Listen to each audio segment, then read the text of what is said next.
बोलो। भाई नहीं तब देखोगे तो बोलू ना। हाँ अब बोलो। वो मुझे कुछ पैसों की जरूरत है। मेरी गुड़िया को क्यों पैसों की जरूरत है? वो मुझे ईद के लिए कुछ सूट लेंगे। अभी तो ढेर सारी तुमने शॉपिंग की थी पिछले दिनों जाके।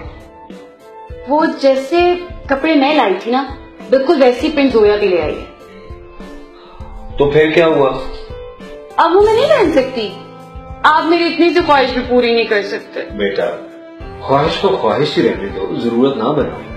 कभी कभी हमारी ख्वाहिशें दूसरों की जरूरत पूरी होने की राह में खड़ी हो जाती है। भाई जो खुशी तुम्हें अपनी ख्वाहिश पूरी होने पे मिलेगी, उससे कई ज्यादा खुशी का एहसास तुम्हें तब होगा जब तुम किसी की जरूरत पूरी करोगी।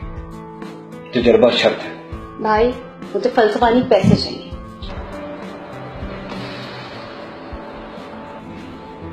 ले लो जितने चाहिए।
जो खुशी तुम्हें अपनी ख्वाहिश पूरी होने पे मिलेगी, उससे कई ज्यादा खुशी का एहसास तुम्हें तब होगा जब तुम किसी की जरूरत पूरी करोगे।